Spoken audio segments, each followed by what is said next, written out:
I completely agree. I don't even think it's stupid. I think it's a great day to take off. Right. Yeah. That's true too.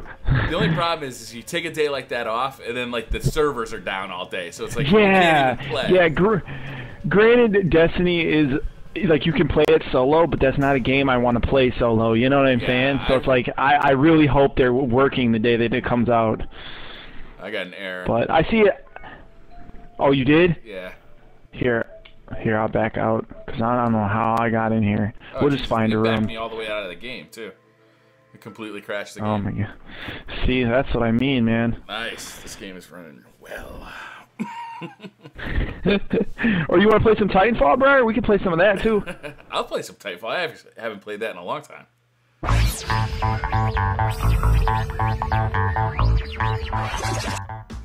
What's going on, guys? BriarRabbit here. Today I want to talk a lot about Battlefield 4, Battlefield Hardline, and EA. So the gameplay you're seeing in the background is the first time I ever unlocked the FAMAS, which kind of goes to show how much I've actually played Battlefield 4 since it came out last year. Ultimately, not a whole lot, but I unlocked this FAMAS and I really loved it. It's one of my favorite new guns that I've tried in Battlefield 4. Obviously, I've only tried probably a quarter of the guns in Battlefield 4, so I am by far no means an expert on which guns you should be using, which guns are better, which guns are worse. But for me, the FAMAS worked right out of the gate. Didn't even have any kind of sight unlocked. Just using the iron sight, it just put down guys really, really quick, and I was really impressed with it. So I really liked it. So at the very beginning of the video, you may have seen and heard a clip of me and 9to5 Gamers trying to get a game of Battlefield going. So for me, Battlefield is best with friends. It doesn't really lend itself to kind of that lone wolf gameplay that I'm so fond of in games like Call of Duty, right? I really love just kind of running around trying to flank the enemy team or even playing free-for-all. Free-for-all is one of my favorite game types in Call of Duty. And, you know, that's not available in Battlefield 4. To me, Battlefield 4, you're really going to be the most successful in Battlefield 4 when you're playing as a squad. When you're playing with friends, you're communicating, you're shouting out where the enemy players are, you're sticking together. Maybe you got an engineer laying down ammo, maybe you got you know, an assault guy laying down health, and you guys kind of work together, kind of support each other, go on those longer kill streaks, and that's a lot of fun. To me, Battlefield 4, in that way, is an awful lot of fun, even more fun than Call of Duty at times. And I'm a big fan of Call of Duty, so for me to say that, you know, that means something. However, as you saw in the beginning clip of this commentary, me and 9to5 Gamers were trying to get into a game, and we just couldn't. The game was crashing. That was probably our third time trying to load up Battlefield 4. We just wanted to play on the same team. We wanted to be in a squad, in a party, and we just couldn't make it happen. And this is in freaking June. Like, it is June, and we're still having problems with Battlefield 4.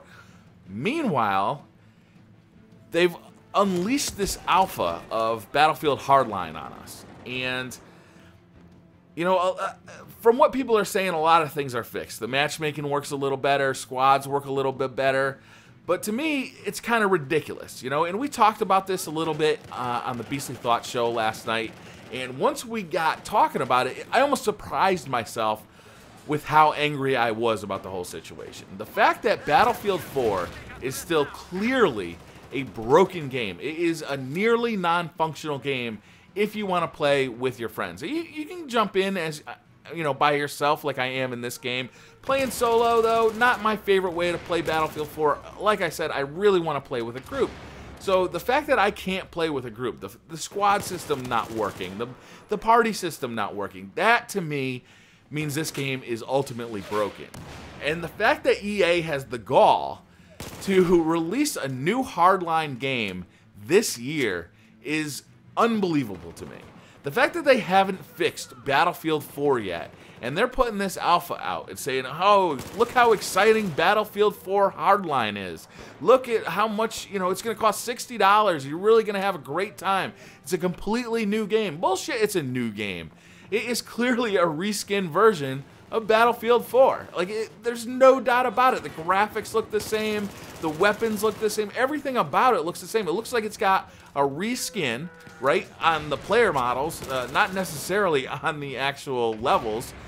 you know, they're different layouts, but they look very similar, like as far as the graphics go. And it's got some new game modes, which, you know, that's nice, but that's the kind of thing that I would expect as DLC. You know, maybe a $20 or $30 DLC for Battlefield 4 after you get Battlefield 4 working in the first place. I think it's absolutely ridiculous. So, you know, it's hard to complain too much, right? You know, we bought Battlefield 4, and now we're kind of, you know, we're sitting here with a broken game. You know, you can sell it, you can get rid of it, you can try, you know, you can just stop playing it. You know, no real harm. You spent your $60, you got some buyer's remorse because of that, and you move on, you know. But next time, when Hardline comes out, are you going to buy Hardline knowing what they did to Battlefield 4? I'm not. There's no way that EA is getting another $60 from me for another Battlefield game. Like, it's not even remotely feasible that I'm going to give them more money when I'm still playing Battlefield 4, and in June, it's not fixed yet. It is not a fully playable game. It is not what they promised before they released the game. It is not what it says it's going to be on the box itself. It's a completely broken game, and that really pisses me off. And now that EA is asking for another $60 for what is basically a reskinned version of Battlefield 4, no thank you. No thank you. You know how I vote? You know how I complain to EA? I complain by not buying products, right? You know, I'm not on the board of directors. I don't have an ear for EA. You know, nobody at EA is listening to this commentary. The only way I can tell EA that I'm unhappy with Battlefield 4 is by not buying Battlefield Hardline, by not buying other EA products, because they have this long history of releasing games with broken online modes. And that's not acceptable to me, and I'm not going to support the company if they're going to keep trying to charge me money for games that aren't working correctly. And I would encourage everybody else to do the same. You know, when they start making games that are actually working when they are released, not 6 months later or 8 months later or a year later, then yeah, I'll start buying EA products again. But I will not continue to support a company that does not support their games or does not support the gamers who already spent $60 on the game. You know, I haven't bought any of the DLC for this game. The DLC looks great, except that I want to play it with friends, and I still can't do that. And that really pisses me off. You know, for a game that is this old, you know, they keep telling us that they're patching it, they're patching it, they're patching it. This game still feels broken to me. As you saw in the very beginning of this video, it is demonstrably broken. You know, that was the third time that we tried to join a Battlefield 4 game together, me and 9to5 Gamers. And it was broken. We just couldn't do it. What did we do? We went and we played another game, a game that does work, Titanfall. Titanfall works. We can play that game. Surprisingly enough, that's another EA game. And in my opinion, that game's got some problems too. I feel both games were rushed. I feel both games were released before they were really ready to be released. Titanfall with more content, more customization, maybe a full single-player campaign. Imagine how good that game could have been. But what got released was just a multiplayer, you know, smorgasbord of modes. You know, very little customization, very little gear. And, you know, I think it hurt the game. You know, the game did not last very long. It's not that popular. You try and get online, there's not a whole lot of people playing that game. Battlefield 4, SimCity. You know, these games were released before they were ready. They were released on servers that did not work. EA needs to be held accountable for this. They cannot continue to deliver products that are non-functional, and we cannot continue to support that.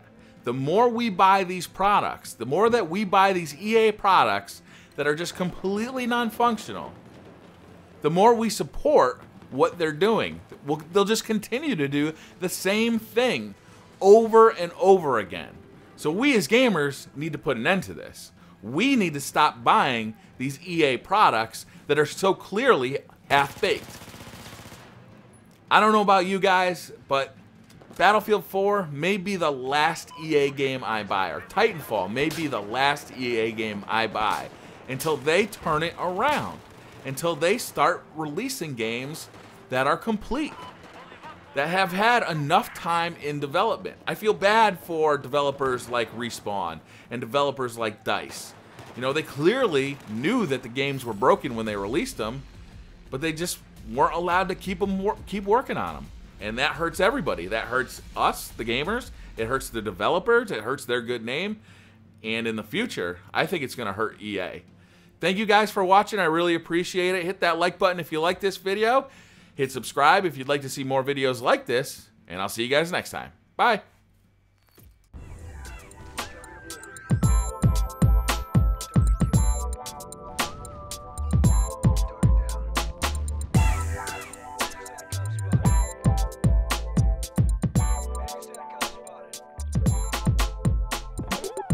Alright, what's up guys? BriarRabbit. This is a sound check, just checking the levels of my voice on my Yeti stereo microphone.